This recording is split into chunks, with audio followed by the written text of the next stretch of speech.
شادی کی پہلی رات ہم ایک دوسرے کو دیکھ کر بڑی دیر تک ہنستے رہے کہ یہ ہم نے کیا کر دیا، لیکن ان قہقہوں کے پیچھے کی فکریں ہم دونوں کے چہروں سے آیا تھی۔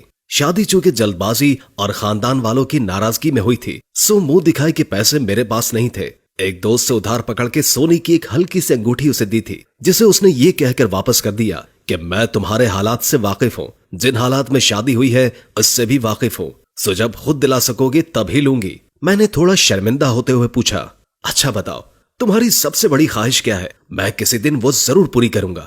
اس نے کچھ دیر کے بعد کہا، زندگی میں دو ہی خواہشات کے لیے اللہ کے سامنے گڑ گڑائی ہوں، ایک اپنا گھر ہو، چاہے وہ بہت چھوٹا سا ہو لیکن اپنا ہو، اور دوسرا میرے سامنے ہے۔ ہم دونوں نے ایک دوسرے کا منہ دیکھا اور مسکرانے لگے۔ پسند کی شادی پہ عورت سب سے پہلے اپنے گھر والوں کی سنتی ہے، بعد میں سسرال سے۔ وہ ساری کشتیاں جلا کے آئی تھی، سو اس نے زبان سی لی۔ اب اگلی ذمہ داری میری تھی۔ ایک دوست کے توسط سے لاہور کے کال سینٹر میں جاب مل گئی، لیکن میں کبھی اپنے شہر سے نہیں نکلا تھا، سو ایک انجان شہر میں جانے کے لیے مجھے تھوڑا سرمایہ درکار تھا۔ ابو سے مجھے 10,000 ملے، اگلے ہفتے کی ٹکٹ تھی۔ رات کو میں حسابوں میں مصروف تھا کہ وہ میرے پاس آئی۔ اس نے اپنے زور سے بند مٹھی کھولی اور میرے سامنے کر دی۔ میں نے کہا، تم فکر مت کرو، میرے پاس پیسے ہیں۔ یہ تم اپنے پاس؟ یار مجھ سے جھوٹ نہ بولا کرو، مجھے پتا ہے کہ تمہارے پاس نہیں ہے۔ میں خاموش ہو گیا کیونکہ پیسوں کی ضرورت مجھے تھی۔ وہ میرے پاس بیٹھ گئی اور کسی ماسٹر پلانر کی طرح مجھے سمجھانے لگی۔ میں نے ایک پلان سوچا ہے۔ کیا؟ تمہاری گندم گاؤں سے آتی ہے نا؟ ہاں، تم ایسا کرو، ان پیسوں کی گندم لے لو، گھر کے لیے بھی لینی ہے، گاؤں سے تمہیں سستی مل جائے گی۔ میری ایک دوست ہے، اس سے بات کی ہے میں نے، اس کو ضرورت ہے، تم یہاں سے اٹھا کر وہاں دے دینا، کچھ پیسے بچ جائیں گے۔ وہ بڑی ایکسائٹمنٹ سے مجھے ایک بزنس پلان سمجھا رہی تھی۔ میں اس کی معصومیت پہ مسکرایا، لیکن پلان برا نہیں تھا، پلان کامیاب رہا۔ یہ پلان ہم نے گھر والوں سے مخفی رکھا۔ پیسے لے کر جب میں گھر پہنچا تو رات کو ہم چھوٹے بچوں کی طرح پیسے گن رہے تھے، جیسے بچے غلک توڑنے کے بعد گنتے ہیں، حتیٰ کہ ان کو پورا حساب ہوتا ہے۔ ہمیں فی منتھ 350 کے حساب سے 6,300 کا منافع ہوا۔ یہ ہمارا پہلا کامیاب بزنس تھا۔ 2,000 میں نے اس کے منع کرنے کے باوجود اس کے ہاتھ پہ رکھا، کیونکہ اصولی طور پر یہ اسی کی کمائی تھی۔ اگلے ہفتے میں اسے چھوڑ کر لاہور نکل گیا۔ لاہور میرے لیے انجان تھا۔ کچھ دن دوست کے ساتھ رہا، بعد میں جب اپنی رہائش ڈھونڈنی پڑی تو دال روٹی کا بھاؤ پتہ چلنے لگا۔ رہائش اور ماہانہ خرچوں کا حساب لگایا تو یہ میری سوچ سے تھوڑا زیادہ تھا۔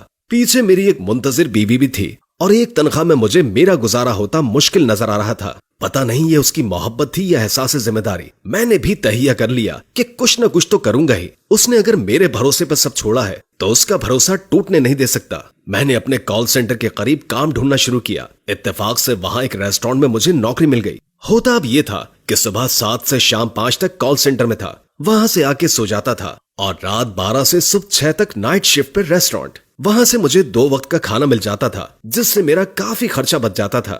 کال سینٹر کی تنخواہ 15,000 تھی، جو کہ کمیشن ملا کے قریب 25-26 بن جاتا تھا، اور ریسٹورانٹ والے مجھے 8,000 دیتے تھے۔ اس اضافی کام کا میں نے گھر نہیں بتایا تھا، ورنہ میری بیوی مجھے کبھی یہ نہ کرنے دیتی۔ مہینے کے بعد گھر گیا تو 12,000 اس کے ہاتھ پر رکھ دیے۔ اس نے چمکتی آنکھوں کے ساتھ 3 دفعہ گنتی کی، پھر انہیں 2 دفعہ چوما، اور نمناک آنکھوں کے ساتھ اپنے اٹیچی کیس میں اپنا حق سمجھ کے رکھ لیے۔ اس کی وہ خوشی میرے لیے کائنات کی سب سے محبوب چیز تھی۔ میں اسے اپنے ساتھ لے جانا چاہتا تھا، لیکن وہاں کے حالات اس چیز کی اجازت نہیں دیتے تھے۔ اس نے بھی بردباری کی انتہا کرتے ہوئے خود ہی منع کر دیا۔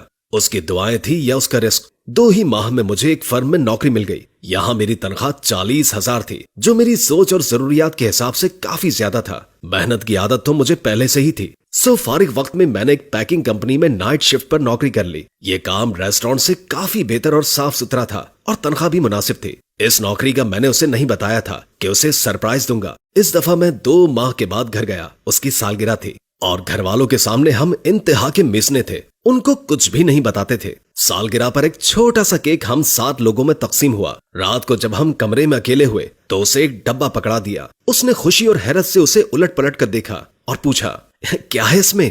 خود ہی دیکھ لو۔ او اچھا، میرے پاس بھی کچھ ہے۔ میں نے حیرت سے پوچھا، واقعی؟ کیا؟ اس نے اپنے اٹیچی کیس سے ایک چھوٹا سا ڈبہ نکال کر مجھے دے دیا۔ پہلے اس نے اپنا ڈبہ کھولا تو خوشی کے مارے اس کی ہلکی سی چیخ نکل گئی۔ یہ ایک اینڈرائیڈ سمارٹ فون تھا۔ اسے فوٹوگرافی اور برانڈ سرچ کرنے کا خط تھا، جسے وہ دوستوں کے موبائل سے کبھی کبھار پورا کر لیا کرتی تھی۔ اس نے جلدی جلدی اسے نکالا، آن کیا اور کہا، لیٹس ٹیک اے سیلفی۔ اور یہ ہماری ایک ساتھ پہلی باقاعدہ فوٹو تھی۔ اب میری باری تھی۔